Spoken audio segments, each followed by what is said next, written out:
Kyle, you going off. Hold on.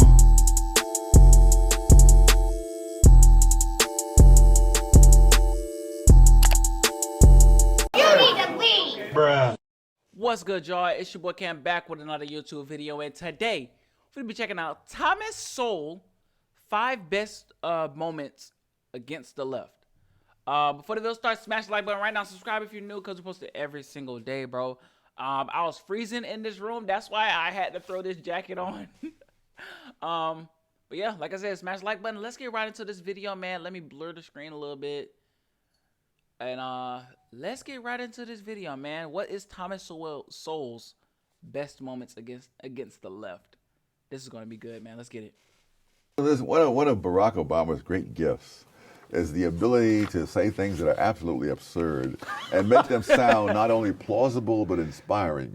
But there are so many people among the intelligentsia, especially, who are absolutely immune to facts. It's as if they took their anti-fact shots every year, and the facts will just not affect. Smith said anti-fax shots.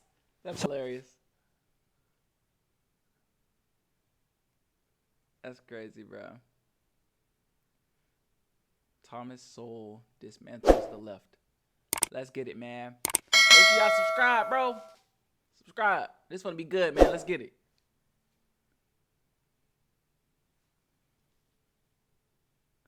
Nancy Pelosi and Paul. Yeah, you were mentioning economist Paul Krugman, the New York Times columnist as well, said that it's a big nothing burger. The tax is a nothing burger. Nancy Pelosi said that it hasn't amounted to being nearly as advantageous for average folks as was thought. Marco Rubio saying he wishes individuals got more out of this than we thought. What are they saying, and what are you saying? I'm not at all sure what they're saying. Again, the short-term numbers don't usually tell you a lot. If I look back at the prior statements of Paul Krugman and Nancy Pelosi, I do not have an awful lot of confidence, and I'll give a lot of weight to what they say. What about Paul Krugman? They've been wrong big time before. Yeah. What about Paul Krugman? Of course, he was never a fan of the tax. So he worried about that one adding to the deficit, not so much the $8.5 to $9 trillion in added spending that will be added to the deficit and debt over the years. But what did you make of it? Well, again, you're right that Krugman takes this position. He's taken a lot of positions which are indefensible. So I'm not the least bit surprised that he's taken another one.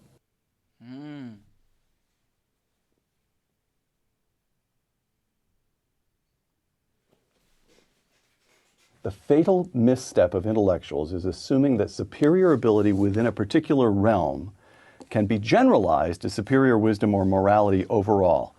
Chess grandmasters, musical prodigies, and others who are as remarkable within their respective specialties as intellectuals within theirs seldom make that mistake. Noam Chomsky, whom you write about in Intellectuals in Society, whose work in linguistics, in the first place, I can't understand it, but as best I can tell, everyone who understands his technical work within the field, within his discipline of linguistics, considers him one of the great figures of the 20th century. And his work in politics? Absurdity. The same could be said of Bertrand Russell and his landmark works on mathematics and other people in other fields, but they step outside their fields. And when you step outside your level of specialty, sometimes that's like stepping off a cliff. And why is it that intellectuals, that is to say people whose end product is ideas, should succumb to that temptation more than, to use your example, a chess grandmaster? Because a chess grandmaster can be world famous for doing absolutely nothing more than winning chess tournaments and making displays, as many of them do, of playing 5 chess games simultaneously while blindfolded. But intellectuals, what? They languish in obscurity, no matter how smart. Well, the whole question of when is someone well known or not came up during the visit of Jim Flynn from New Zealand here a few years ago. He's one of the world's authorities on IQ tests. People, in India know about Jim Flynn. People in England, he made a world tour. But I doubt if the people in the next block from where he lives know who he is. If Noam Chomsky had just kept on staying in linguistics, neither of us probably would have ever heard of Noam Chomsky. He would have been just as famous around the world among linguists, but nobody else would have heard of him. Man said nobody. What do you make of Alexandria Ocasio-Cortez? She has this growing movement, even among some people who historically haven't been particularly persuaded by the socialist meme. I mean, but there's something about her that seems to be very popular. Do you think it's going to continue, or will she fall flat? I don't know. Again, it depends upon whether people go by facts or by rhetoric. If they go by rhetoric, she's a rising star. Now, I would like you to take a look at a brief video of Alexandria Ocasio. Hey, he's speaking facts right there. You go by rhetoric, you go be a star. Not facts, though, man. Crazy. Cortez, who at the age of 29, calling herself a democratic socialist, has just been elected to the House of Representatives from New York. And although she's not seated yet in the new Congress, she went to Washington, and one of her first acts was to participate in a sit-in in the offices of House Majority Leader Nancy Pelosi. That is to say, the leader of her own party. Yes. So here's a brief video. I just want to let you all know how proud I am of each and every single one of you for putting yourselves and your bodies and everything on the line to make sure that we save our planet, our generation, and our future. And it's so incredibly important. We have to get to 100% renewable energy in 10 years. There is no other option. Oh, Thomas not feeling her. Tom, to her supporters, to the supporters of Bernie Sanders, to young Americans, what would you say? I would say get some facts first. Know what you're talking about before you start spouting out this kind of stuff. A recent YouGov poll found that 19% of millennials, 1 in 5 young Americans, holds a favorable view of communism. Yes. Now let me quote one of these young millennials, a new member of Congress, Alexandria Ocasio-Cortez, who represents the Bronx, not all that far from where you grew up. Quote, "To me, capitalism is irredeemable." Close quote. Tom Sowell replies, Oh, no. To me, she's irredeemable. Oh, my gosh. but to the, okay, so let's, Oh, my gosh. Tom Sowell replies, To me, she's irredeemable. but to the, okay, so let's set Bro did not care, bro. He's a savage, bro. Alexandria Ocasio-Cortez to one side. Oh, man. Hillary Clinton. Oh, no. When Hillary Clinton said, it takes a village to raise a child, and someone said it takes a village idiot to believe that. What they're saying is they want to come in there and tell them. You see, it's part of the whole thing of third parties wanting to make decisions for which they pay no price when they're wrong. You see, when the parent raises the child the wrong way, the parent pays the price when the child goes down the tubes.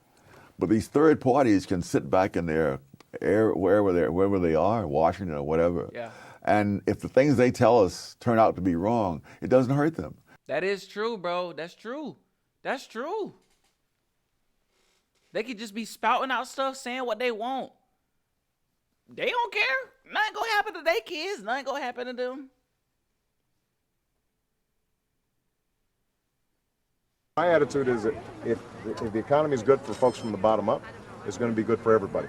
If you've got a plumbing business, you're going to be better off if you've got a whole bunch of customers who can afford to hire you. And right now, everybody's so pinched that business is bad for everybody. And I think when you spread the wealth around, it's good for everybody. Spread the wealth around in the name of greater equality for bus drivers and plumbers and construction workers. What's wrong with that? What's wrong is the track record of spreading the wealth around. What has happened around the world and what is happening under the Obama administration is an attempts to spread the wealth are in fact spreading poverty. Why? Because you attack the people who are creating the most wealth, not only for themselves, but society. Don't forget, people don't get wealth just because they're greedy. They get wealth because other people voluntarily pay them their money.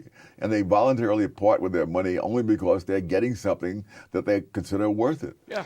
So when President Obama says he wants to spread the wealth around, what he's saying is he wants to insert the government into voluntary transactions.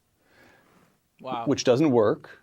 And it doesn't work for a very simple reason. Right. The people at the high end of the income scale don't just stand still to be sheared like sheep. Yeah. They send their money overseas, as they're doing now. I was reading the other day about some company, that needs some money for expansion or whatever, and they have overseas branches. Now, they're making that money overseas, but they're borrowing money here instead of bringing it home. And they don't bring it home because it'll be taxed to death if they bring it home. That's now, true. you keep raising the taxes, and they'll do more and more of their businesses overseas.